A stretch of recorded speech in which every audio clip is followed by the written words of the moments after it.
Inangkin ni Trump ang baybayin ng Iran matapos gawing teritoryo ng US ang Hormuz sa bagong military map ng Persian Gulf. Sinama ng pag-atake ng Estados Unidos ang 24 na kumpirmadong lugar sa Iran.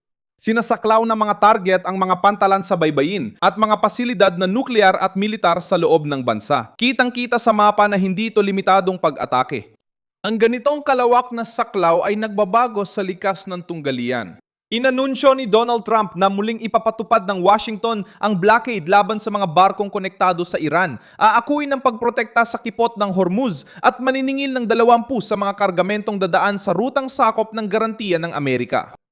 Natamaan natin sila ng malakas, pananatiliin ang kontrol at pamamahala sa kipot. Tayo ang tagapagbantay nito. Baka matawag pa natin siyang anghel na tagapagbantay ng kipot. Sakop ng kautusang militar ang mga barkong papunta o paalis sa mga daungan, terminal ng langis at baybayin ng Iran. Ngunit maaring dumaan ang sasakyang pandagat ng ibang bansa sa koridor kung susunod sila sa blockade. Ipinailalim ni Trump ang daanan sa isang deklarasyon ng operasyonal na kontrol na direktang tumatama sa kalakalan, langis at kakayahang pandagat ng Teheran. Kasabay nito, pinalawak ng Central Command ang pag-atake sa radar, depensang himpapawid misil, drone, sasakyang pandagat at mga sentrong militar sa baybayin ng Iran. Lumabas ang presyon mula sa mga talumpati at pumasok sa dagat sa pamamagitan ng blockade, pag-escort, mga tumpak na pag-atake at mga barkong drone na ginamit sa labanan sa unang pagkakataon. Tumugon ang Teheran na hindi nito tatanggapin ang kontrol ng dayuhang kapangyarihan sa rutang nasa harap ng kanilang baybayin. Ano ang gustong kontrolin ni Trump? Bakit naging target ang langis ng Iran? Ikukuwento ko agad sa iyo lahat. Kung gusto mo ng diretsong content, mag-subscribe ka na dahil araw-araw may ganitong video dito. Sinabi ni Trump na mananatiling bukas ang kipot ng Hormuz kahit may pahintulot o wala mula sa Iran. Ipinatupad muli ng desisyon ang pagharang sa trapikong pumapasok o lumalabas sa mga daungan at baybaying lugar ng Iran. Ngunit pinapayagan ang neutral na barko at makataong kargamento matapos ma-inspeksyon. Pero ang hindi alam ng lahat ay may kasunduan kami. Sarado na ang kasunduan at pagkatapos ay silang sumira nito. Lagi silang sumisira. Nagkaroon na kami ng 10 kasunduan sa mga taong ito. Kaya tatakihin na lang natin sila ng buong lakas at panatilihin natin ang kontrol sa kipot. At malamang tayo na mapapatakbo nito. Tayo ang magiging tagapagbantay ng kipot. Maaring tawagin nila itong anghel na tagapagbantay. Dapat tayo makakuha ng refund. Kapag ginawa natin, Iniulat ng Central Command na magsisimula ang operasyon sa Martes, ika-14 ng Hulyo alas 8:20 ng gabi sa Universal Time, nakatumbas ng alas 5:17 ng hapon sa oras ng Brasilia. Ang mga barkong susuway ay maaaring harangin at nagbabala ang puwersang Amerikano na maaari silang gumamit ng lakas militar para ipatupad ang utos. Ipinapakita ng laki ng mga pag-atake ang plano ng Washington na panatilihin ang kontrol. Noong weekend, tinarget ng puwersang Amerikano ang 12 ng target sa iba't ibang bahagi ng Iran gamit ang mga precision-guided munisyon. Sa isa pang bugso ng pag-atake na iniulat mismo ng Central Command, tinatayang 140 na target militar ang inatake. Ito ang dahilan kung bakit karamihan ng pagsabog ay malapit sa baybayin. Sinisikap ni Trump alisin sa Iran ang mga mata, armas at bangka na pananakot sa trapiko sa kipot. Naging isang bandarabas sa mga sentro ng opensiba dahil naroon ang mahalagang base ng hukbong dagat ng Iran sa tapat ng lagusan ng Hormuz. Naitala rin sa Kachin, Abada at iba pang mga lugar sa timog at timog-kanlurang bahagi ng Iran. Estratehiko ang posisyon ng Kashem sa rutang pandagat habang ang bandarabas ay may daungan, pasilidad militar at mga estrukturang gamit ng hukbong dagat at revolusyonaryong gwardiya. Direktang pinahihina ng Estados Unidos ang kakayahan ng Tehran na maglunsad ng mga misil laban sa mga barko, gumamit ng mga drone, magbantay sa dagat at magpanatili ng mga sasakyang dagat malapit sa baybayin. 3 walang tripulanteng corsair ang umatake sa pasilidad ng pagpapanatili ng hukbong dagat at submarino sa base ng hukbong dagat ng Tehran. Ayon sa Central Command, unang beses gumamit ng drone na barko ang mga puwersang Amerikano sa labanan. Makikita sa mga larawan ang sistema na lumalapit sa pantalan bago ang pagsabog.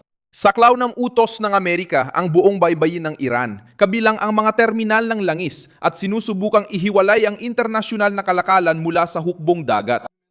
Ang Iran, kabilang ang paniningil ng 20 ay ang pinakamatapang na bahagi ng desisyon.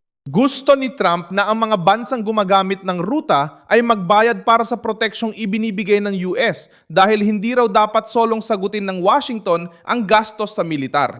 Dapat tayong bayaran para rito. Kapag ginawa natin ito, babayaran tayo. Dahil maraming mayayamang bansa ang kakampi natin. Hindi natin dapat gawin ito ng lebre, di gaya ng dati.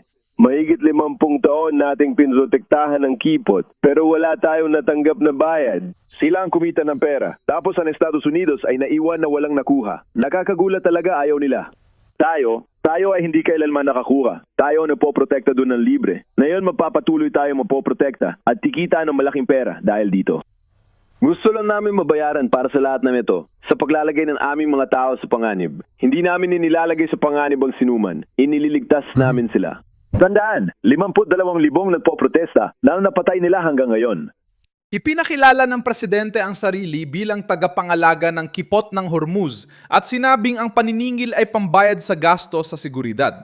Hindi pa naipapaliwanag kung paano ang mekanismo ng pagbabayad at hindi rin kinumpirma ng tagapagsalita ng Central Command kung ang mga sundalo ang magiging responsabal sa pangonggolekta ng bayad.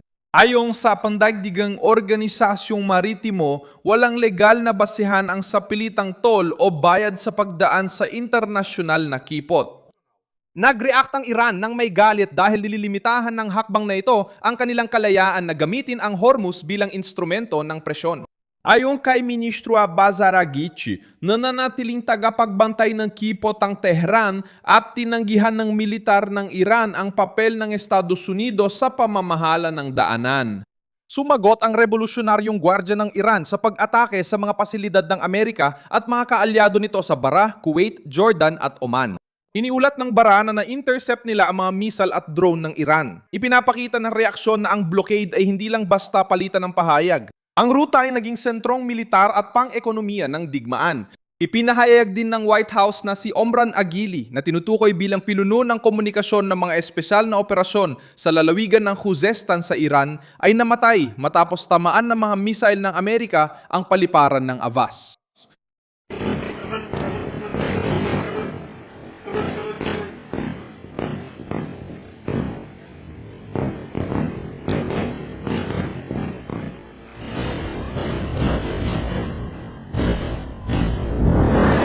Ang impormasyon ay inilathala ng tagapagsalita na si Caroline Levitt kahit na wala pa itong malawak na independiyenteng kumpirmasyon hanggang nitong Lunes.